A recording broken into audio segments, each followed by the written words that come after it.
Hello friends, Pandian ஸ்டோரில் என்ன நடக்குதுன்னு பார்க்கலாம் வாங்க. அடுத்தடுத்த சுவாரஸ்யங்களை தெரிஞ்சுக்க இந்த வீடியோவை ஸ்கிப் பண்ணாமல் கடைசி வரைக்கும் பாருங்கள். சரவணனுக்கு பயங்கர ப்ரெஷராக இருக்குது. என்ன தான் நம்ம பாண்டியன் சரவணனுக்கு டிவி போட்டுவிட்டு பாட்டெல்லாம் போட்டுவிட்டு கேட்க சொல்லியிருந்தாலுமே அவங்களோட நினப்பு சுடருக்கும் குமாருக்கும் கல்யாணம் நடக்கக்கூடாதுன்ற ஒரு நினப்பு மட்டும்தான் இருந்துக்கிட்டு இருக்கு. ஸோ குமார்கிட்டையுமே பேசியிருப்பாங்க, இந்த கல்யாணம் வேண்டாம் அப்படி இப்படின்னு சொல்லியிருப்பாங்க. இருந்தாலும் அது வேலைக்கு ஆகலை. இவங்க கல்யாணம் நடந்துருச்சு அப்படின்னா நம்ம ஒவ்வொரு நிமிஷமும் நிம்மதியாகவே இருக்க முடியாதே. இந்த மயில் முகத்தில் முடிக்க வேண்டிய ஒரு சுச்சுவேஷன் வரும். அது மட்டும் இல்லாமல் மயிலோட அம்மா சரியான பேய் பிசாசு. அவங்க முகத்துலலாம் முழிச்சிக்கிட்டு நம்ம எப்படி நம்ம வாழ்க்கையை நகர்த்துறது அப்படின்னு சொல்லிட்டு சரவணனுக்கு அந்த யோசனை தான் ஓடிக்கிட்டு இருக்கு. நம்மளோட டென்ஷன் குறையணும், ப்ரெஷர் கம்மியாகணும் அப்படின்னா கண்டிப்பாக இந்த சுடர் கல்யாணம் நடக்கவே கூடாது. நம்ம என்ன பண்ணால் இந்த கல்யாணம் நடக்காமல் இருக்கும் அப்படின்னு சொல்லிட்டு பயங்கரமாக அந்த யோசனையிலே தான் இருக்காங்க. ஸோ பாண்டியன் இருந்துட்டு சரவணா சரவணா அப்படின்னு சொல்லிட்டு ஷோல்டரை குலுக்கி கூப்பிடுறாங்க. என்ன சரவணா, நான் எம்பிட்டு நேரமாக கத்திக்கிட்டு இருக்கேன், நீ என்னடானா ஆழ்ந்த யோசனைக்கு போய்கிட்டு இருக்க. இங்கே பாரு சரவணா, கண்டதை யோசித்து மனசை குழப்பிக்காத. பாட்டு போட்டு விட்டுருக்கேன், அதை பார்த்துக்கிட்டு ரசிச்சுக்கிட்டே தூங்கணும்ல. நீ தூங்க செய்யாமல் நீ என்னவோ ஆழ்ந்த யோசனைக்கு போயிருக்க அப்படின்னு சொல்லிட்டு. அப்பா அதெல்லாம் எதுவும் இல்லைப்பா, சரிங்கப்பா நான் தூங்குறேன் அப்படின்னு சொல்லிட்டு. சரி சரவணா, இங்கே நல்லா தூங்கு சரியா, எதையும் நினைக்காத அப்படின்னு சொல்லிட்டு எங்கள் பாண்டியனுமே கொஞ்ச நேரத்தில் தூங்கிடுறாரு. இங்கே நம்ம சரவணனுக்கு சரியாக தூக்கமே வரலை. இப்போது உடனே எந்திரிச்சு வெளியே போய் நிற்கிறாங்க. ஸோ நம்ம எல்லார்கிட்டையுமே பேசணும், நம்ம வீட்டில் உள்ளவங்கக்கிட்ட பேசணும், பழனிச்சி மாமா கிட்ட பேசணும், அது மட்டும் இல்லாமல் குமார்கிட்ட கூட பேசணும். நம்ம ஏன் சுடர்கிட்ட பேசக்கூடாது? சுடர்கிட்ட பேசினா கண்டிப்பாக இந்த கல்யாணத்தை நிப்பாட்டலாம்ல அப்படி சொல்லிட்டு இங்கே நம்ம சரவணன் யோசிக்கிறாங்க. ஸோ நைட்டு 11 மணி ஆகுது. வீட்டில் பாண்டியன் வீட்டில் உள்ளவங்க எல்லாருமே ஒட்டுமொத்த பேருமே தூங்கிட்டு இருக்காங்க. ஸோ ஒட்டுமொத்த பேருமே அந்த டைமில் எல்லாருமே தூங்கிக்கிட்டு தான் இருப்பாங்க. என்ன டைமு என்ன நேரம்னு கூட பார்க்காம நம்ம சரவணன் பாட்டுக்கு நேராக மயிலோட வீட்டுக்கு தான் கிளம்பி போகிறாங்க. ஸோ மயில் வீட்டுக்குமே போயிடுறாங்க. ஒரு ரொம்பவே வெக்கையாக இருக்குது அப்படின்னு சொல்லிட்டு அவங்க யாருமே டோர் லாக் பண்ணாமல் வெளியவே நம்ம மயிலோட அப்பா படுத்துக்கிட்டு இருக்காங்க. ஸோ உள்ள ரூமில் இங்கே நம்ம மயிலும் சுடரும் படுத்துக்கிட்டு இருக்காங்க. ஒரு ரூமில் பாக்கியும் படுத்துக்கிட்டு இருக்காங்க. ஸோ இங்கே மயில் இருக்க ரூமுக்கு தான் போகிறாங்க நம்ம சரவணன்.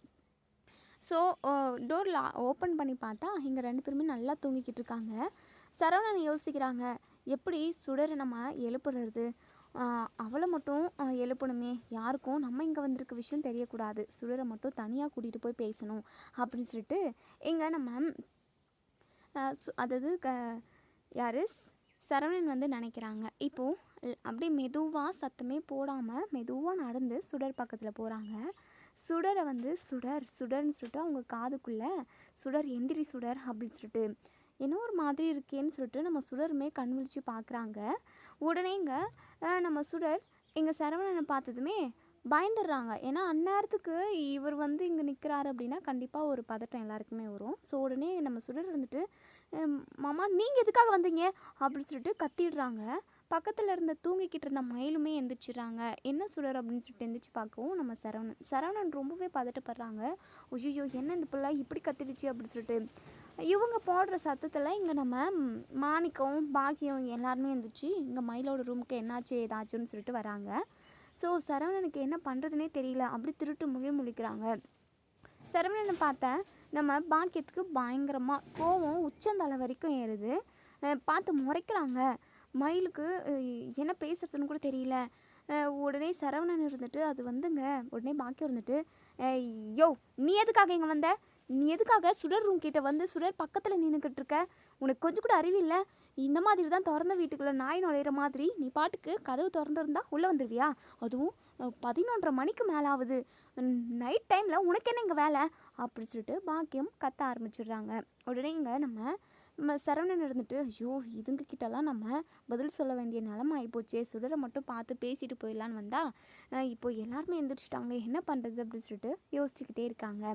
உடனே இங்கே மயில் ஏங்க நீங்கள் என்ன இங்கே பண்ணிக்கிட்டு இருக்கீங்க, ஆமாம் சுடர் எதுக்காக எழுப்புனீங்க அப்படின்னு சொல்லிட்டு. சுடர் என்னாச்சு, ஏன் நீ இப்படி கத்துன அப்படின்னு சொல்லிட்டு. இல்லைக்கா மாமா தான் இங்கே சுடர் எந்திரின்னு சொல்லிட்டு ஏதோ சத்தம் கேட்டுச்சு, எந்திரிச்சு பார்த்தா மாமா அதான் திடீர்னு வந்து நிற்கிறாருன்னு பயத்தில் நான் கத்திட்டேன் அப்படின்னு சொல்லிட்டு சுடர் வந்து சொல்கிறாங்க. உடனேங்க நம்ம சுடர் இருந்துட்டு, மாமா எதுக்காக இங்கே வந்திருக்கீங்க அப்படின்னு சொல்லி கேட்கவும், உடனேங்க பாக்கியம் இருந்துட்டு, ஏய் நீ என்னடி ஏதோ அப்படியே சகல மரியாதையும் கொடுத்து, மாமா என்னங்க இங்கே அங்கே போங்கன்னு சொல்லிட்டு மரியாதை கொடுத்து பேசிக்கிட்டு இருக்க.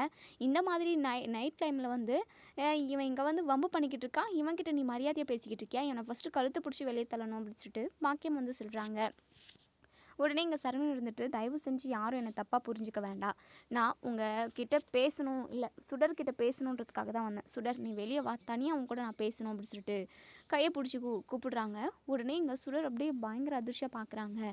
பாக்கியம் இருந்துட்டு, டேய் கையை விடுடா, என் பொண்ணு கையை எதுக்காக பிடிச்சிக்கிட்டு இருக்க பொறுக்கி நாயே, சுடர்கிட்ட உனக்கு என்ன பேச வேண்டியது இருக்குது அப்படின்னு சொல்லிட்டு, இங்கே பாருங்கள் தப்பாலாம் நான் எதுவும் பேச கிடையாது, நான் சுடர்கிட்ட தனியாக பேசிவிட்டு நானே போயிடுறேன் அப்படின்னு சொல்லிட்டு, இங்கே பாருடா அதான் என் பொண்ணோட வாழ்க்கையை நீ குழி தோண்டி புதைச்சிடல, வேற ஒருத்தி கூட ஊரை சுற்றிக்கிட்டு இருந்துட்டு என்ன அவள் விட்டுட்டு போயிட்டாளா, அதான் என் ரெண்டாவது பொண்ணையுமே வளைச்சி போடுறதுக்காக வந்திருக்கியா, இங்கே பாரு என் பொண்ணு வாழ்க்கையை தான் நான் கெடுத்துட்டேன், ஆனால் ரெண்டாவது டைமும் நான் உன்கிட்ட ஏமாற மாட்டேன்டா, ஒழுங்காக என் பொண்ணு கையை விடுற நாயை பொறுக்கி நாய் அப்படின்னு சொல்லிட்டு எங்கள் பாக்கியம் வந்து பயங்கரமாக கோவப்படுறாங்க.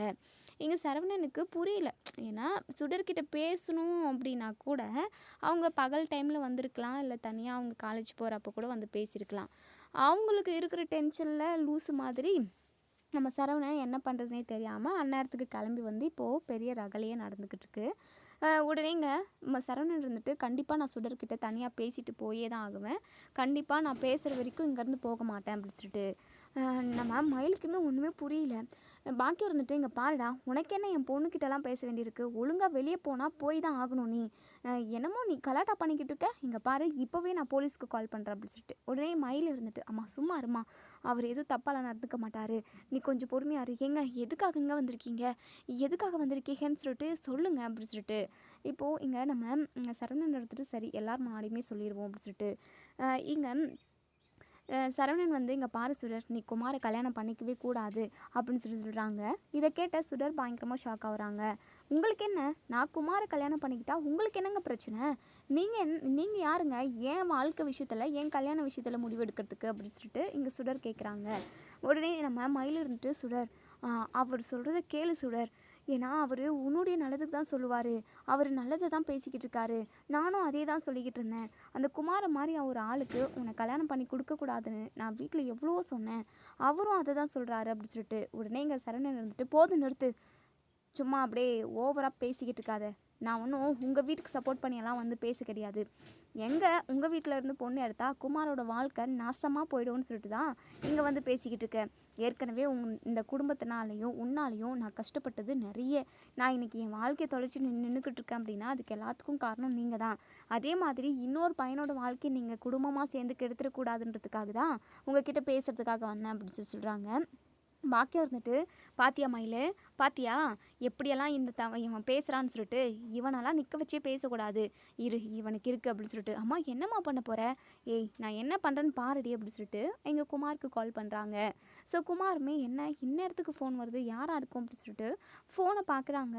அத்தை அப்படின்னு சொல்லிட்டு ஃபோன் அட்டன் பண்ணி, சொல்லுங்க அத்தை, என்ன இந்நேரத்துக்கு கால் பண்ணுறீங்க அப்படின்னு சொல்லிட்டு, தம்பி இந்த சரவணன் பையன் இங்கே வந்து வம்பு பண்ணிக்கிட்டு இருக்கான், சுடர்கிட்ட தனியாக பேசணும், சுடரை கூட்டிட்டு போகணும்னு சொல்லிட்டு கையெல்லாம் பிடிச்சி எடுக்கிறான், ரொம்ப தப்பாக நடந்துக்கிறான் தம்பி அப்படின்னு சொல்லிட்டு இங்கே நம்ம சரவணனை இல்லாத பொல்லாதெல்லாம் அவங்க செய்யாதது எல்லாத்தையுமே இங்கே ஒன்றுக்கு ரெண்டாக சொல்லி விடுறாங்க. குமார் பயங்கரமாக ஷாக் ஆகுறாங்க. என்ன சொல்கிறீங்க அத்தை, அந்த சரவணன் அங்கே வந்தானா, அவன் எதுக்காக அங்கே வரணும், சுடர்கிட்ட பேசுகிறதுக்கு அவனுக்கு என்ன இருக்குது, அதான் தம்பி நாங்களும் வீட்டை விட்டு வெளியே போகணுன்னு சொன்னால் போக மாட்டேங்கிறான், இந்த டைமில் வந்து வம்பு பண்ணிக்கிட்டு இருக்கான், நீங்கள் வாங்க தம்பி, நீங்கள் கல்யாணம் பண்ணிக்க போகிற பொண்ணுக்கிட்ட இவன் வம்பு பண்ணிக்கிட்டு இருக்கான், இவனை சும்மாவே விடாதீங்க தம்பி அப்படின்னு சொல்லிட்டு எங்கள் நம்ம அதாவது குமார்கிட்ட சொல்லவும், குமாருமே உடனே சரிங்க அத்தை நீங்கள் கவலைப்படாதீங்க, பத்திரமா இருங்க, நான் உடனே கிளம்பி வரேன் அப்படின்னு சொல்லிட்டு இப்போது பக்கத்தில் சக்திவேல் தூங்கிக்கிட்டு இருக்காங்க. ஸோ சக்திவேலை எழுப்பிட்டு அப்பா அப்பா எந்திரிப்பா எந்திரிப்பா அப்படின்னு சொல்லிட்டு, டேய் மகனே என்னடா தூக்கமாக வருதுடா, கொஞ்ச நேரம் தூங்க விடுடா மகனே, எந்த வேலையாக இருந்தாலும் என்ன விஷயமா இருந்தாலும் காலையில் பேசிக்கலாம்டா மகனே அப்படின்னு சொல்லிட்டு சக்திவேல் அப்படியே தூக்கத்திலே பேசுகிறாங்க. உடனே இங்கே நம்ம சக்திவேல் வந்து தூக்கத்தில் உளறி பேசிக்கிட்டு இருக்கவும், நம்ம குமார் இருந்துட்டு, இங்கே பாருங்கப்பா எந்திரிங்கப்பா, "பா எந்திரிங்கப்பா" அப்படி சொல்லிட்டு தள்ளி விடுறாங்க. கட்டிலேருந்து இங்கே சக்திவேல் கீழேயே போய் விழுந்துடுறாங்க. நம்ம சக்திவேல் பயங்கர கோவமா, "டேய் உனக்கு என்னடா பிரச்சனை? ஏன்டா இப்படி ஏன் உசுரை போட்டு எடுக்கிற? நிம்மதியாக நைட்டில் தூங்க கூட விட மாட்டியா நீ? என்னடா விஷயம்?" அப்படி சொல்லிட்டு குமார்கிட்ட கேட்கவும், குமார் இருந்துட்டு எங்கள் பாக்கியம் சொன்ன விஷயத்த சொல்கிறாங்க. ஸோ இதை கேட்ட எங்கள் சக்திவேல் பயங்கரமாக ஷாக் ஆகுறாங்க. "குமார், உனக்கும் சுடருக்கும் கல்யாணம் நடக்கவே கூடாதுன்னு சொல்லிட்டு திட்டம் போட்டு தான் அந்த சரவணன் என்னென்னமோ பண்ணிக்கிட்டு இருக்கான். நல்ல விதமாக உன்கிட்ட வந்து பேசினா தங்கச்சியை கல்யாணம் பண்ணி கொடுக்குறேன், அது பண்ணுறேன் இது பண்ணுறேன்னு. இப்போது அது நடக்கலை முடியலன்ன உடனே அந்த வீட்டுக்கு போயிட்டு பொண்ணு வீட்டில் எல்லாரோட மனசையும் மாற்றணும்னு சொல்லிட்டு இந்த குமார் வந்து பிளான் பண்ணிக்கிட்டு இருக்கான். அந்த சரவணன் வந்து பிளான் பண்ணிக்கிட்டு இருக்கான். குமார், நம்ம இதை சாதாரணமாக விட்டுறக்கூடாது. இங்கே பாரு, நீ போயிட்டு அங்கே அந்த சரவணை அடித்து இழுத்துட்டு வா. நான் இங்கே அந்த கோமதி குடும்பத்தில் உள்ளவங்களை யாரையுமே தூங்க விடாமல் அவங்கள சந்தி சிதிக்க வச்சிடுறேன் அப்படின்னு சொல்லிட்டு சக்திவேல் வந்து சொல்கிறாங்க. ஸோ இதை கேட்ட எங்கள் குமாருமே, "சூப்பர் ஐடியாப்பா, நான் இப்போவே அந்த சரவணனை அடித்து ரோட்டில் தரன்னு இழுத்துட்டு வரேன்ப்பா" அப்படின்னு சொல்லிட்டு எங்கள் நம்ம குமார் வந்து அங்கேருந்து கிளம்புறாங்க பாக்கியம் வீட்டுக்கு. உடனே சக்திவேல் ஷர்ட்டெல்லாம் போட்டுக்கிட்டு இப்போ வெளியே பாண்டியன் வீட்டு முன்னாடி வந்து கத்திக்கிட்டு இருக்காங்க. ஸோ இங்கே குமாருமே இங்கே பாக்கியம் வீட்டுக்கு வந்துடுறாங்க. உடனே குமார் சுடருக்கு பக்கத்தில் வந்து நின்றுக்கிட்டு, "சுடரு, நீ பயப்படாத. டேய் பொறுக்கி, எதுக்குடா இங்கே வந்திருக்க? என்ன, நானும் சுடரும் கல்யாணம் பண்ணிக்கிட்டு சந்தோஷமாக வாழ்கிறதுல உனக்கு விருப்பம் இல்லையா? விருப்பம் இல்லைனா போய் சாவுடா. நாங்கள் 2 பேரும் சந்தோஷமாக வாழ்கிறோம். எதுக்காகடா எங்கள் வாழ்க்கை கெடுக்கணும்னு நினைக்கிற?" அப்படி சொல்லிட்டு குமார் வந்து கேட்குறாங்க. உடனே சரவணன் இருந்துட்டு, "இங்கே பாரு குமார், உன் வாழ்க்கை நல்லா இருக்கணுன்றதுக்காக தான் நான் இம்புட்டு தூரம் கஷ்டப்பட்டுக்கிட்டு இருக்கேன்." ஆமாம், என் வாழ்க்கை நல்லா இருக்கணுன்றதுக்காக தான் நீங்கள் கஷ்டப்படுறீங்களாக்கும். அரசியை கல்யாணம் பண்ணி வைக்கிறேன், இது பண்ணுறேன் அது பண்ணுறேன்னு சொல்லிட்டு சும்மா ஏமாற்றிட்டு என்னை கடைசி வரைக்கும் கல்யாணமே எனக்கு நடக்க விடாமல் பண்ணணும்னு தானே உன்னுடைய ஐடியா? இங்கே பார், சுடரும் நானும் கல்யாணம் பண்ணிக்கிட்டு சந்தோஷமாக வாழ போகிறோம். அதை பார்த்து ஒவ்வொரு நாளும் நீ வயிறு எறிஞ்சு சாவணும்டா அப்படி சொல்லிட்டு உடனே இங்கே நம்ம இது சரவணன் இருந்துட்டு, "டேய் வேணாண்டா, இந்த குடும்பமே சரியில்லை. இந்த மயில் எம்புட்டு பொய்ய சொன்னா, அதே மாதிரி தான் உங்கள் தங்கச்சிக்கு பின்னாடி எம்புட்டு விஷயம் இருக்கோ. ஒரு வேளை அதாவது வேற ஒரு கல்யாணம் பண்ணிக்கிட்டு கூட உன்னை 2ஆம் தரமாக கல்யாணம் பண்ணிக்கிட்டு ஏமாற்றலாம்ல இந்த குடும்பம்" அப்படின்னு சொல்லிட்டு இங்கே சரவணன் வந்து அத்துமீறி பேசவும், இதை கேட்ட சுடருக்கு பயங்கரமாக கோவம் வருது. ஏற்கனவே நம்ம மயில் இருந்துட்டு சுடர்கிட்ட வந்து இந்த கல்யாணம் வேண்டாம் ப்ளீஸ் அப்படி இப்படின்னு கெஞ்சிருப்பாங்க. அதுக்கு சுடர் இருந்துட்டு, "என்னக்கா உனக்கு பொறாமையாக இருக்கா? உன் வாழ்க்கை இப்படி ஆகிப்போச்சு, என் வாழ்க்கை நல்லபடியாக அமையுதுன்னு சொல்லிட்டு உனக்கு பொறாமையாக இருக்கான்னு சொல்லி கேட்டிருப்பாங்க. ஸோ அவங்களுக்கு பரிபூர்ண சம்மதம் தான் நம்ம குமாரை கல்யாணம் பண்ணிக்கிறதுக்கு. எப்படி இருந்தால் என்ன, பணம் வசதி இருக்குது அப்படின்ற மாதிரி பாக்கியம் மாதிரியே சுடரும் யோசிக்க ஆரம்பிச்சிட்டாங்க எப்போவோ. ஸோ இப்போது நம்ம சரவணன் வந்து இப்படி ஒரு வார்த்தையை விட்டதும் அவங்களுக்கு கோவம் வந்துடுது. உடனே சுடர் இங்கே சரவணனை பல்லார்னு ஒரு அறையை கன்னத்தில் விட்டு, "இங்கே பாருங்கள், நீங்கள் என் மாமான்றதெல்லாம் எப்போவோ முடிஞ்சு போச்சு. என் அக்கா என்னைக்கு வாழா வெட்டி அந்த வீட்டுக்கு வந்தாலோ அப்போவே எங்களுக்கான உறவு எப்போவோ முடிஞ்சு போச்சு. இதுக்கப்புறம் உங்களுக்கு மரியாதையே கிடையாது. தேவையில்லாத வார்த்தையை பேசுனீங்க அப்படின்னா அவ்வளோதான். எனக்கும் அவருக்கும் நடக்கிற கல்யாணத்தை நிறுத்தணும்னு நினச்சிங்க அப்படின்னா உங்களை கொன்று போகிறதுக்கு கூட நான் தயாராக இருப்பேன்" அப்படின்னு சொல்லிட்டு கழுத்தை பிடிச்சி நெரிக்கிறாங்க சரவணனோட கழுத்தை. "ஏய் கையை எடு சுடர் அப்படின்னு சொல்லிட்டு இங்கே சரவணன் வந்து சொல்லவும், உடனே குமார் இருந்துட்டு, "விடு சுடர், இவனை கொன்னுட்டு நீ ஜெயிலுக்கு போகணுமா? வேண்டாம். நம்ம கல்யாணம் பண்ணிக்கிட்டு சந்தோஷமாக வாழணும். இவனெல்லாம் நீ சீண்டி கூட பார்க்க வேண்டாம். நம்ம 2 பேரும் கல்யாணம் பண்ணிக்கிட்டு சந்தோஷமாக வாழ்ந்தோம் அப்படின்னா நம்ம சந்தோஷமாக இருக்கிறத பார்த்தே இவன் செத்து போயிடுவான்" அப்படின்னு சொல்லிட்டு சொல்கிறாங்க. அதுக்கப்புறம் சுடரை வந்து வேலைக்கு கூட்டிகிட்டு வந்துடுறாங்க. இப்போது இன்னொரு சைடு நம்ம சக்திவேல் வந்து, "ஏ ஓடுகாலி கோமதி, பஞ்ச பரதேசி பையா பாண்டியா" அப்படின்னு சொல்லிட்டு ரொம்ப சத்தம் போட்டு கூப்பிட்டுக்கிட்டு இருக்காங்க. ஸோ எல்லாருமே என்னவோ சத்தம் கேட்குது அப்படின்னு சொல்லிட்டு வெளியே ஓடி வரவும், கோமதி இருந்துட்டு, "உனக்கு என்னதான பிரச்சனை? எதுக்காக இப்படி நடுராத்திரி வந்து கூச்ச போட்டுக்கிட்டு இருக்க? ஏன் நடுராத்திரி கூட நாங்கள் நிம்மதியாக சந்தோஷமாக தூங்க கூடாதா? நிம்மதியான ஒரு வாழ்க்கைன்றது உங்ககிட்ட நாங்கள் எதுவுமே வாழ முடியாது போல். ஏதோ உங்கள் நடு வீட்டில் வந்து படுத்து தூங்கிக்கிட்டு இருக்க மாதிரி தான் இப்படி எங்களை நிம்மதியாக தூங்க விடாமல் பண்ணிக்கிட்டு இருப்பீங்களா? ஒழுங்காக போய் தூங்குங்கண்ணே" அப்படி சொல்லிட்டு கோமதி சொல்கிறாங்க. உடனே இங்கே சக்திவேல் இருந்துட்டு, "நான் எல்லாம் தூங்குறதெல்லாம் அப்புறமா இருக்கட்டும். ஆமாம், உன் பையன் சரவணன் எங்க?" அப்படி சொல்லிட்டு உடனே பாண்டியன் இருந்துட்டு, "ஆமாம், சரவணன் எங்க? நம்ம பக்கத்தில் தானே படுத்துக்கிட்டு இருக்குந்தான் அப்படின்னு சொல்லிட்டு உடனே இங்கே நம்ம செந்தில் அதுக்கப்புறம் கதிர் இவங்க எல்லாருமே ஒருத்தருக்கு ஒருத்தர் பேசிக்கிறாங்க.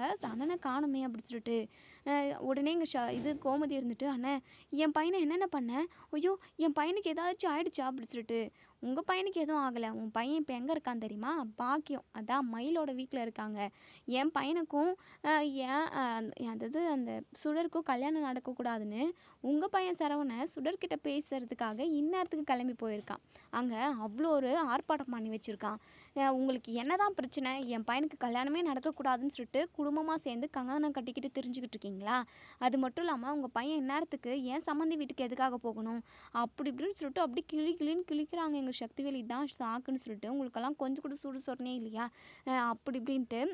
உடனே பாண்டியன் இருந்துட்டு, போதும் நிறுத்துங்க, என் சரவணன்லாம் கண்டிப்பாக அந்த வீட்டுக்கு போயிருக்கவே மாட்டான், அந்த வீட்டில் காலடி எடுத்து வச்சுருக்கவும் மாட்டான், தேவையில்லாமல் என் பையன் மேலே நீங்கள் வீண் பழி சுமத்தாதீங்க அப்படின்னு சொல்லிட்டு இங்கே நம்ம பாண்டியன் வந்து சொல்கிறாங்க. உடனே இங்கே இது சக்தியில் இருந்துட்டு, கொஞ்ச நேரம் போரு அவனே வந்துடுவான், இல்லை ஃபோன் பண்ணி எங்கடா மகனே இருக்க அப்படின்னு சொல்லி கேளுப்பா தம்பி அப்படின்னு சொல்லிட்டு உடனே சரவணனுக்கு நம்ம பாண்டியன் வந்து கால் பண்ணுறாங்க. சரவணன் வந்து ரொம்பவே பதட்டப்படுறாங்க. இதுக்கப்புறம் நம்ம இங்கே இருக்கக்கூடாது, அப்பா இதுக்கோ கால் பண்ணுறாரு அப்படின்னு சொல்லிட்டு இங்கே நம்ம சரவணன் வந்து கிளம்பி வீட்டுக்கு வரவும் வீட்டான பார்த்தா வெளியே எல்லாருமே பயங்கரமாக கூச்சை போட்டு சத்தம் போட்டு சண்டை போட்டுக்கிட்டு இருக்காங்க.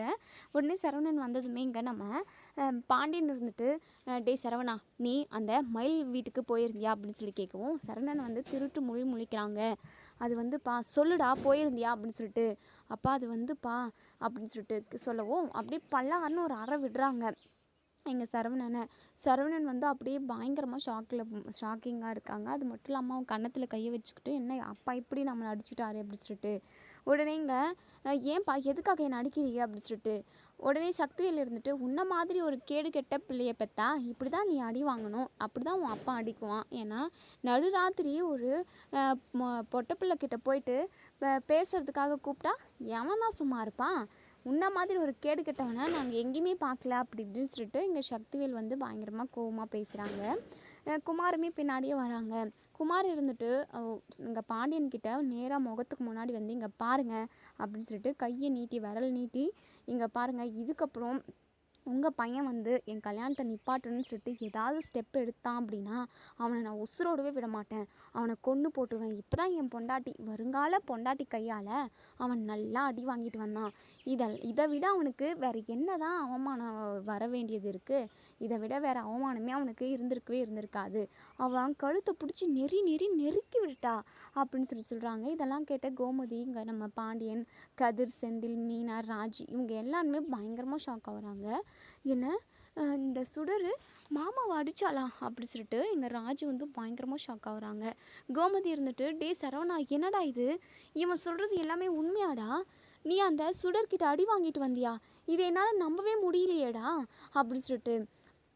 பின்ன நம்ப தான் முடியாது, நடு ராத்திரி ஒரு பொண்ணை கூப்பிட்டுட்டு போய் தனியாக பேசணும்னு சொன்னால் எவ வருவா, என்ன அவள் என்ன கூப்பிட்டோன்னே எல்லாரு கூடமே போயிடுறாளா, அவள் எனக்காகவே பிறந்தவ, என்னை கல்யாணம் பண்ணிக்கிறதுக்காக அவள் அதாவது ரொம்ப ரிஸ்க் எடுத்தான். அது மட்டும் இல்லாமல் எங்கள் 2 பேருக்கும் கல்யாணம் நடக்க போகுது, நிச்சயம் நடந்திருக்கு. இப்படி இந்த மாதிரி டைமில் உங்கள் பையன் போயிட்டு தனியாக பேசணும் வான்னு கூப்பிட்டா எவ கம்முன்னு இருப்பா, அதான் ஒன்று பல்லாருன்னு விட்டு கழுத்தை நெரிச்சி கொன்று போட்டுருவோண்டா, எங்கள் கல்யாணத்தில் நீ தடையாக இருந்த அப்படின்னு சொல்லிட்டு சுடர் அப்படியே பயங்கரமாக பேசினான். எனக்கு அவளை அப்போ தான் இன்னும் ரொம்ப ரொம்ப ரொம்ப பிடிக்க ஆரம்பிச்சிச்சு அப்படி சொல்லிட்டு குமார் வந்து நக்கலாக பேசுகிறாங்க, சிரிக்கவும் செய்கிறாங்க. சரவணனுக்கு ரொம்பவே அவமானமாக இருக்குது. பாண்டியன் இருந்துட்டு, டே சரவணா ஏன்டா இப்படியெல்லாம் பண்ணி தொலைக்கிற, அவமானமாக இருக்குடா, உன்னெல்லாம் புள்ளியா பார்த்ததுக்கு எனக்கு இதுவும் வேணும் இன்னமும் வேணும், அசிங்கமாக இருக்குது அப்படி சொல்லிட்டு சொல்கிறாங்க. சரவணனுக்கு ரொம்பவே வருத்தமாக இருக்குது. இப்போது இங்கே நம்ம கோமதி இருந்துட்டு, டே சரவணா கண்டவங்க கிட்டலாம் எதுக்காகடா அடி வாங்கிட்டு வர, யாரை வேணாலும் கல்யாணம் பண்ணிட்டு எப்படின்னா போகட்டும்டா, நீ எதுக்காகடா தேவையில்லாமல் எல்லார் முன்னாடியும் நீ அசிங்கப்பட்டு நின்றுக்கிட்டு இருக்க, இதை என்னால் பார்க்க முடியல சரவணா அப்படி சொல்லிட்டு இங்கே நம்ம கோமதி ரொம்பவே ஃபீல் பண்ணி அழுகுறாங்க.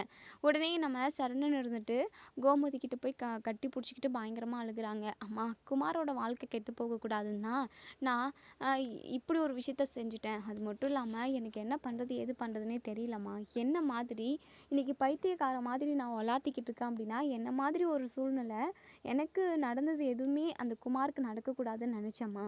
அதுக்காக மட்டும்தான் நான் பேசினேனே தவிர, மற்றபடி என் மனசுக்குள்ளே குமாருக்கு கல்யாணமே நடக்கக்கூடாது, அவனோட வாழ்க்கை கெட்டு போகணுன்னெல்லாம் நான் நினைக்கவே இல்லைம்மா.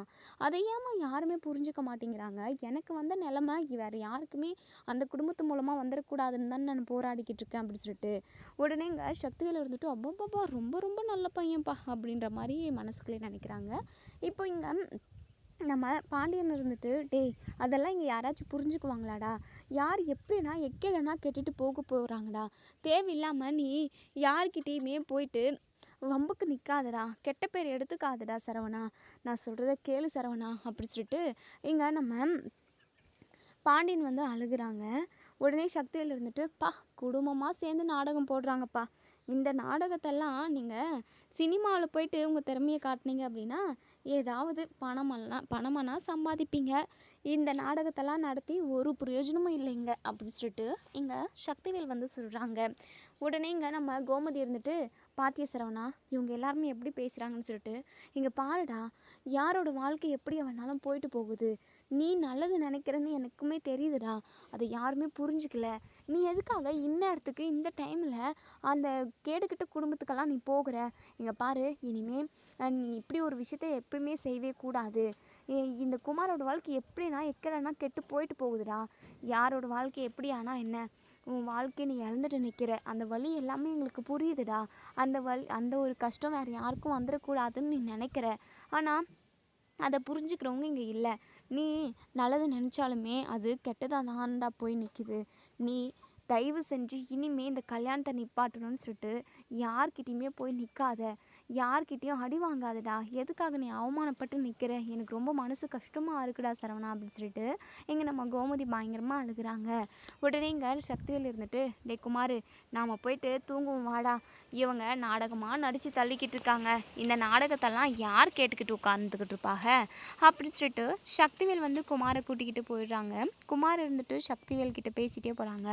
அப்பா, சுடரு அந்த சரவணனை அப்படி பலார்னு அரைஞ்சாப்பா. அது மட்டும் இல்லாமல் அப்படியே கழுத்தை பிடிச்சி நெரிச்சா. அப்பா, அதாவது நம்ம கேரக்டருக்கு ஏற்ற மாதிரி தான் அதாவது உனக்கு வரப்போகிற மருமகளும் எனக்கு வரப்போகிற பொண்டாட்டியும் கரெக்டாக இருக்கா. ஒருவேளை இந்த வீட்டுக்கு அவள் மருமகளாக வந்துட்டா அப்படின்னா, என்னடா ஒருவேளை வந்துடுவா அப்படின்னு சொல்லிட்டு, வந்துட்டதுக்கப்புறம் இந்த குடும்பத்தை வச்சு செய்யணும்ப்பா அப்படின்னு சொல்கிறாங்க. கரெக்டுடா மகனே, சூப்பராக சொன்னேன், பார்த்துக்கலாம் அப்படின்னு சொல்லிட்டு இவங்க 2 பேருமா பேசிக்கிட்டு போகிறாங்க. இப்போ இங்கே நம்ம செந்திலும் கதிரும், அண்ணே வாண்ணே அப்படின்னு சொல்லிட்டு இவங்க 2 பேருமே சரவணனை கூட்டிகிட்டு போகிறாங்க. நம்ம பாண்டியனுக்கு ரொம்பவே மனசு வருத்தமாக இருக்குது. சரவணனோட நிலைமை இப்படி ஆகிப்போச்சு அப்படின்னு சொல்லிட்டு ரொம்பவே ஃபீல் பண்ணுறாங்க. நம்ம கோமதி பயங்கரமாக அழுகுறாங்க. ஏங்க என்னங்க நடக்குதுங்க? ஏங்க சரவணன் இப்படி ஆயிட்டான்?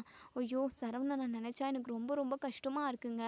அவனோட வாழ்க்கை எங்கே போய் முடிய போகுது, எப்படி முடிய போகுதுன்னு நினச்சாவே நெஞ்செல்லாம் அப்படி பதறுதுங்க அப்படின்னு சொல்லிட்டு இங்கே நம்ம கோமதி வந்து ரொம்பவே ஃபீல் பண்ணிக்கிட்டு இருக்காங்க. கோமதி, எல்லாமே சரியாயிடும். சரவணன் ரொம்ப மன உளைச்சலில் இருக்கான், மன அழுத்தத்தில் இருக்கான். அவனுக்கு கோபம் வந்தால் என்ன பண்ணுறதுன்னு ஏது பண்ணுறதுன்னு தெரியாமல் அவன் என்னென்னவோ பண்ணி வைக்கிறான். நாம் அவனை சீக்கிரமாகவே சரி செஞ்சுருவோம். நீ வா கோமதி, நீ எதை நினச்சி கவலைப்படாத, பார்த்துக்கலாம் அப்படின்னு சொல்லிட்டு பாண்டியன் வந்து கோமதிக்கு ஆறுதல் சொல்லி கூட்டிகிட்டு போகிறாங்க. ஸோ ராஜி மீனாவும் ஹால்லேயே உட்காந்து பேசிக்கிட்டு இருக்காங்க. அவங்களுக்கு தூக்கமே வரல இப்படி ஒரு சம்பவம் நடந்ததுக்கப்புறம். ராஜி இருந்துட்டு, சரவணன் மாமா இப்படி ஆயிட்டாரு. ஆனாலுமே சரவணன் மாமா வந்து நினச்சது வந்து குமாருக்கு எந்த ஒரு கெட்டதும் நடந்துடக்கூடாதுன்றதுக்காக தான் இவ்வளவும் செய்கிறாருன்னு நமக்கு புரியுது. ஆனாலும் அந்த குமாருக்கு புரியல. உடனே மீனா இருந்துட்டு, ராஜி, எல்லாருக்குமே அனுபவிச்சா தான் புரியும். அந்த மாதிரி அந்த குமார் படட்டும், அனுபவிக்கட்டும். கல்யாணத்துக்கு அப்புறம் தான் அந்த பாக்கியத்தோட சுயரூபம் என்னன்னு தெரியும். அந்த அம்மா எப்படின்றத அவங்க கண்ணால் நேரில் பார்த்து அனுபவித்து தெரிஞ்சுக்கிட்டுமே அப்படி சொல்லிட்டு, அதெல்லாம் கரெக்டு தான்க்கா. இருந்தாலும் சரவணன் மாமாவுக்கு நம்மளை மாதிரி ஒரு நிலமை வேறு யாருக்கும் வந்துடக்கூடாதுன்னு சொல்லிட்டு ரொம்பவே யோசிக்கிறாரு போல். அது மட்டும் இல்லாமல் அவங்க குடும்பம் நம்ம எதிர்த்த வீட்டுக்கு வந்து சம்மந்தம் பேசி எந்த நேரமும் இங்கே வந்துட்டு போய்கிட்டு இருக்கிறது அவங்களுக்குமே பிடிக்கல போல். அதுவும் ரீசன் தான் நான் நினைக்கிறேன்க்கா. நீங்கள் என்ன நினைக்கிறீங்க அப்படின்னு சொல்லிட்டு. ஆமாம் ராஜி, நீ சொல்கிறதும் கரெக்டு தான் அப்படின்னு சொல்லிட்டு இங்கே நம்ம ராஜி மீனாவும் பேசிக்கிட்டு இருக்காங்க. ஸோ சரவணனுக்கு தூக்கமே வரவே இல்லை. நடந்து எல்லாத்தையுமே நினச்சி ரொம்பவே ஃபீல் பண்ணுறாங்க. நல்லது நினச்சி தான் போனோம், ஆனால் நம்ம எல்லாருமா சேர்ந்து நம்மளை அவமானப்படுத்திட்டாங்களே அப்படின்னு சொல்லிட்டு சரவணன் ரொம்பவே ஃபீல் பண்ணுறாங்க. ஸோ இதோட இந்த ரிவ்யூ முடியுது. இதுக்கப்புறம் என்ன நடக்க சொல்லி வெயிட் பண்ணி பார்ப்போம் ஃப்ரெண்ட்ஸ். வீடியோ பிடிச்சிருந்தா லைக் பண்ணி கமெண்ட் பண்ணி தெரிவிங்க. சுடருக்கும் நம்ம குமாருக்கும் கல்யாணம் நடந்தால் நல்லா இருக்குமா, இல்லை சுடர் வந்து இப்போ கொஞ்சம் மாறிட்டாங்க. ஸோ குமாரை கல்யாணம் பண்ணிட்டதுக்கப்புறம் குமார் பண்ணுற தேவையில்லாத வேலைகளால் கண்டிப்பாக அவங்க கஷ்டப்பட போகிறாங்க. ஸோ அப்போ தான் அவங்களுக்குமே புரிய வரும். பார்க்கலாம் என்ன நடக்கும், என்னெல்லாம் ட்விஸ்ட்டு நடக்க போகுதோ அது எல்லாத்தையுமே நம்ம வரப்போகிற எபிசோடில் பார்த்து தெரிஞ்சுக்கலாம். உங்களோட கருத்துக்கள் என்ன அப்படிங்கிறத நீங்கள் கமெண்ட் பாக்ஸில் கமெண்ட் பண்ணுங்கள். மறக்காமல் சேனலை சப்ஸ்கிரைப் பண்ணிக்கோங்க, பெல் ஐக்கானையும் கிளிக் பண்ணிக்கோங்க. தேங்க்யூ.